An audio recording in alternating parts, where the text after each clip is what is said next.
हाँ सुनिए, आपके सेशन 2 स्टार्ट हो गया है। सेशन 1 में मैंने आपको ऑर्गेनिक के 2 चैप्टर पढ़ा दिए, हेलो एल्केन हेलो एरीन और एक एल्कोहल फिनोल ईथर, जिनकी वीडियोस आपके पास है, देख सकते हैं। अब हम आपको फिजिकल का एक चैप्टर पढ़ाने जा रहे हैं। लेसन नंबर ये है आपके 3rd। आज इंट्रोडक्शन दे देते हैं। मोस्ट इंपोर्टेंट चैप्टर है और सीखिए इलेक्ट्रोकेमिस्ट्री। ये इलेक्ट्रोकेमिस्ट्री चैप्टर का नाम है, इलेक्ट्रोकेमिस्ट्री। आ जाइए, चैप्टर की आउटलाइन तैयार कर देते हैं। बड़ा चैप्टर है, फिजिकल केमिस्ट्री का मेन न्यूमेरिकल वाला चैप्टर है, पूरा आपके समझ में आएगा। देखिए, सेल, ये बायोलॉजी वाला सेल नहीं, फिजिक्स वाला सेल। डिवाइस विच कन्वर्ट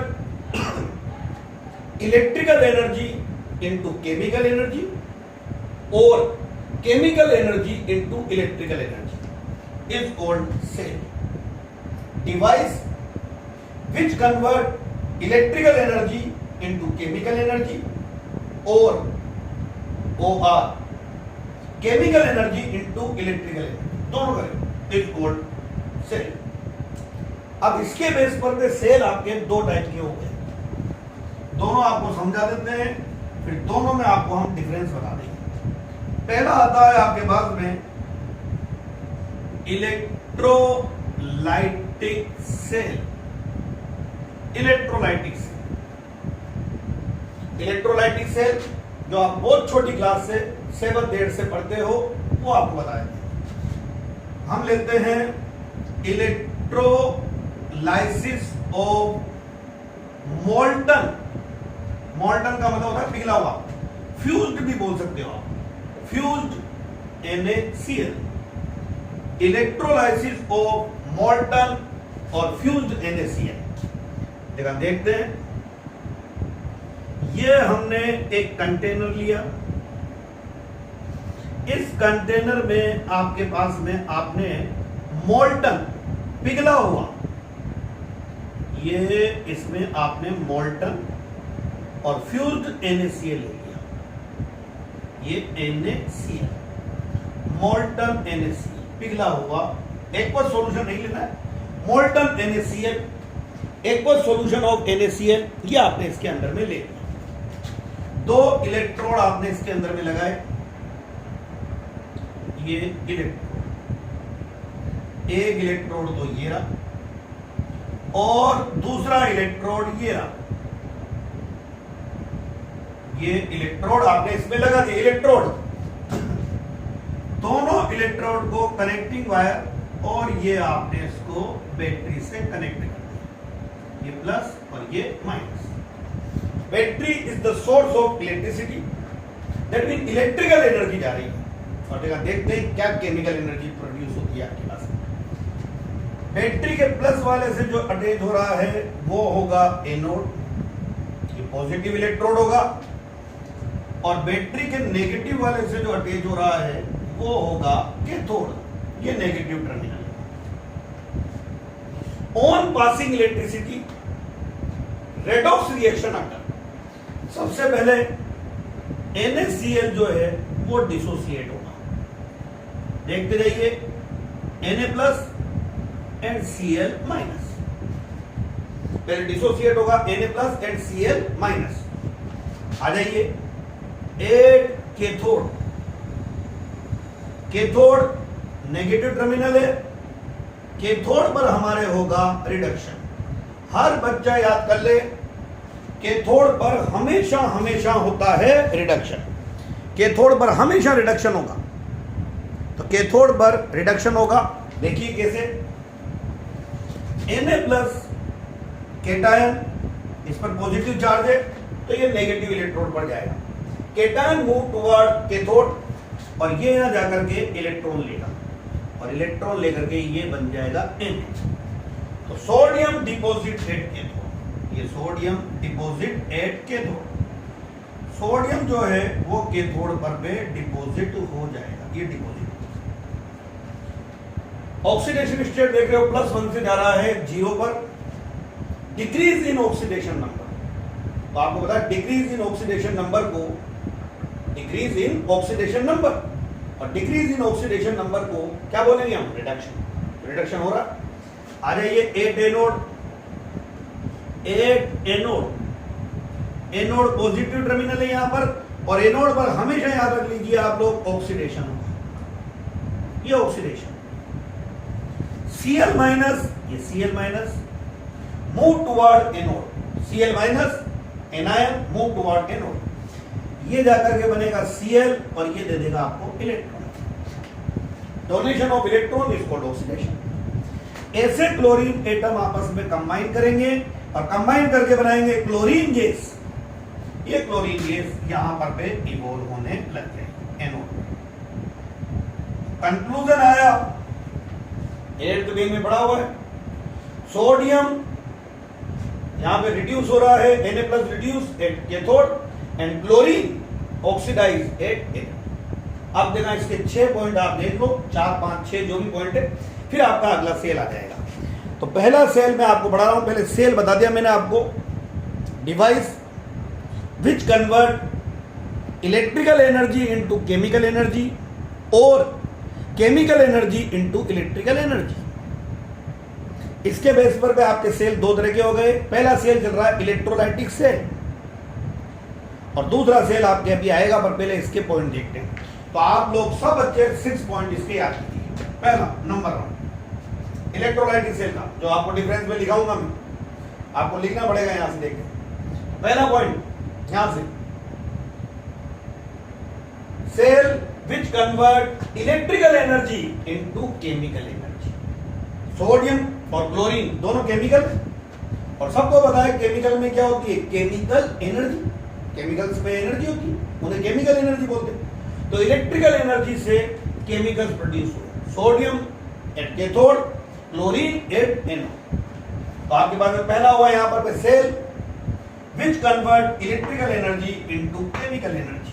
पहला पॉइंट इसको इलेक्ट्रोलाइटिक सेल। दूसरा point, on passing electricity redox reaction occur in this cell। on passing electricity redox reaction occur। जब आप इलेक्ट्रिसिटी पास करोगे तो redox reaction होगी, हो रही। कैथोड पर रिडक्शन हो गया और एनोड पर पे ऑक्सीडेशन हुआ, on passing electricity. Next point, in this cell anode is positive terminal and cathode is negative terminal। तो दूसरे में कुछ स्पेशल बात आई, बताइए अभी आप। In this cell, anode is positive terminal and cathode is negative terminal। Next point, both electrodes are dipped in the same container।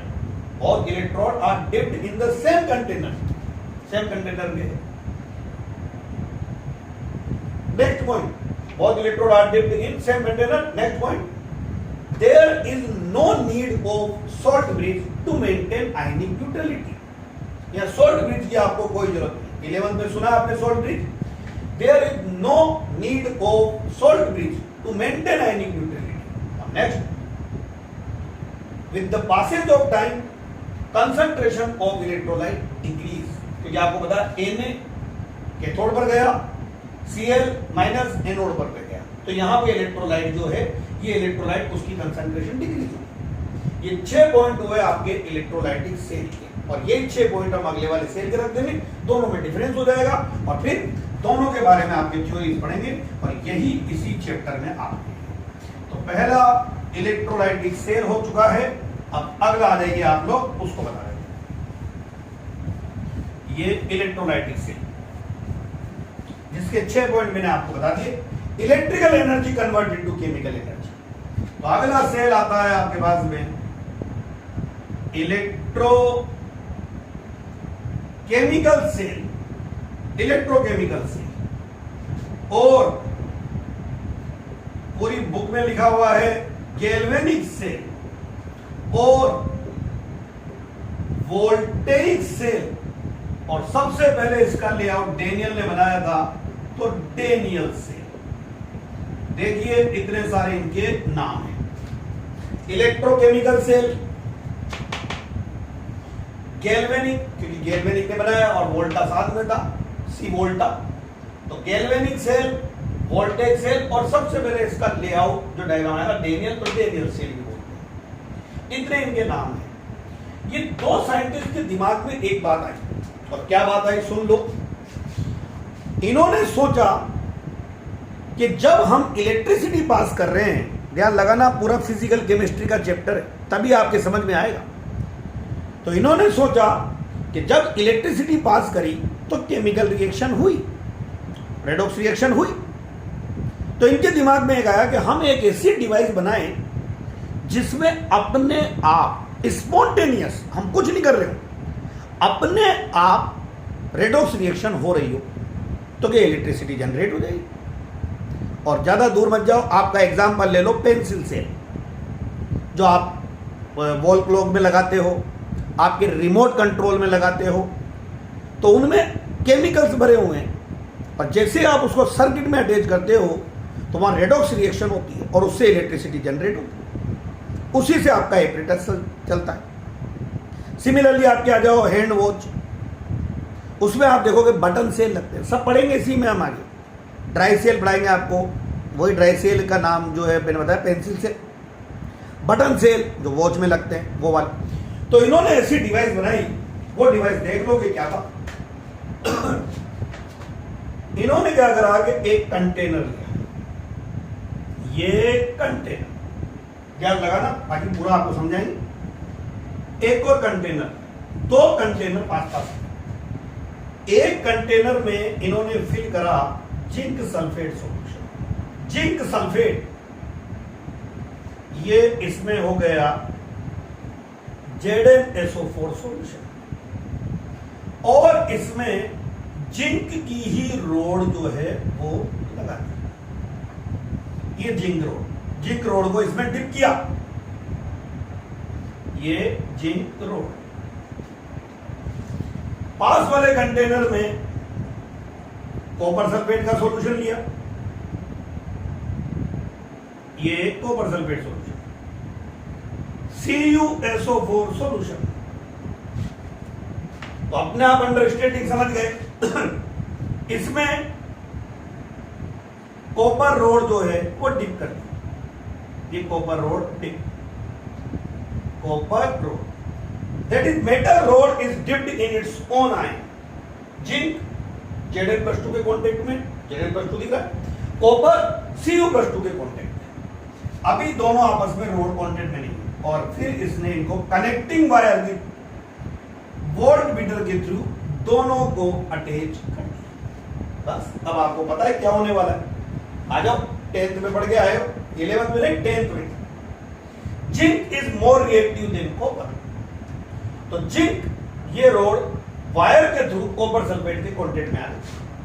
आपको पता है more reactive metal displace less reactive metal from their salt solution, एक और solution of salt. तो जैसे contact में आया, zinc more reactive है, अपने आप हम नहीं कर रहे, जिंक कन्वर्ट होगा Zn+2 में, अपने आप देखो रिएक्शन हो रही, दो इलेक्ट्रॉन दे। दैट मीन क्या हो रहा है यहां पर ऑक्सीडेशन, अपने आप, हम कुछ नहीं कर रहे।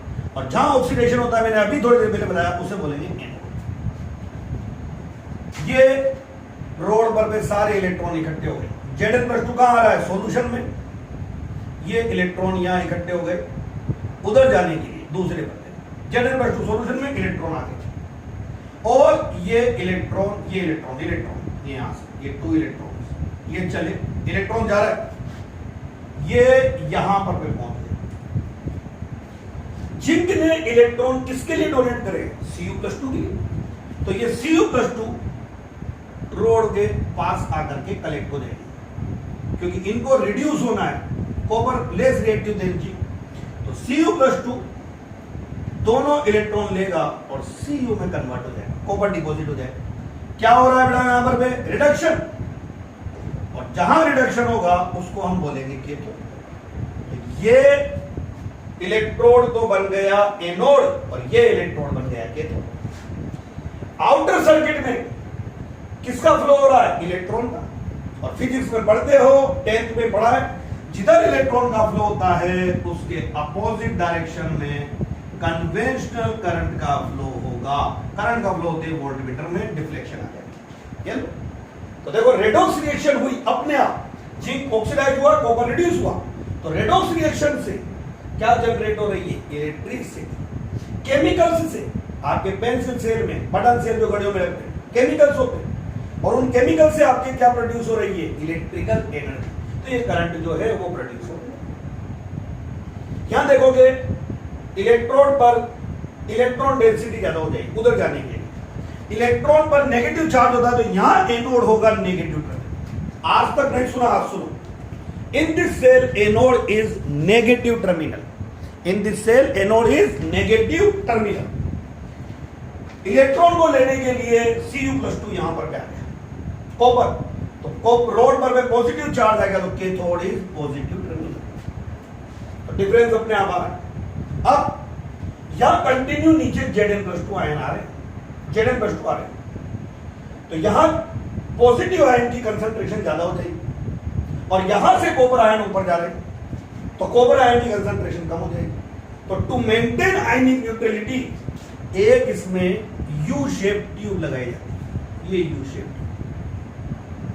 जिन्होंने 11 पढ़ी है उन्हें याद आ गया होगा, रेडॉक्स वाले चैप्टर, जिसका माउथ कॉटन प्लग से बंद कर देते हैं और इसके अंदर भरे होते हैं inert electrolyte. Inert electrolyte like KCl, KNO3, NH4NO3, और इसको बोला जाता है सॉल्ट ब्रिज। इसका फंक्शन होता है टू मेंटेन आयनिक न्यूट्रलिटी।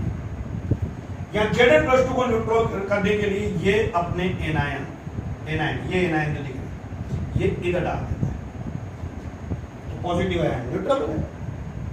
इधर से कॉपर ऊपर गया, पॉजिटिव कम हो गया, पॉजिटिव कम हो गया, तो ये अपने केटायन ये इधर डाल दिया। तो इसका फंक्शन होता है टू मेंटेन आयनिक न्यूट्रलिटी।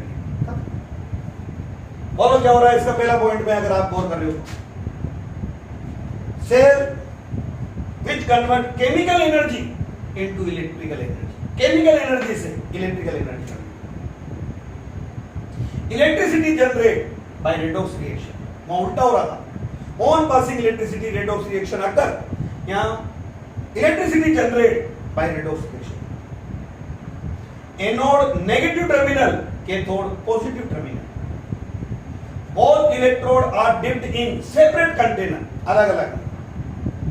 तो maintain ionic neutrality salt bridge is needed, या सॉल्ट ब्रिज जो है उसकी जरूरत है। तो ये सेल हो गए, एक सेल हुआ आपके इलेक्ट्रोलाइटिक सेल और एक हुआ इलेक्ट्रोकेमिकल सेल। और अब इनकी डिटेल पढ़नी है आपको 5-5, 6 दिन, पूरी थ्योरीज आएगी इलेक्ट्रोलाइटिक की भी और इलेक्ट्रोकेमिकल। पहले तो आज का मेन था दोनों में इंट्रोडक्शन और दोनों का जो है आपके डिफरेंस। तो इलेक्ट्रोलाइटिक और इलेक्ट्रोकेमिकल में आपके डिफरेंस हो गए, बाकी आपको कल पढ़ाते हैं।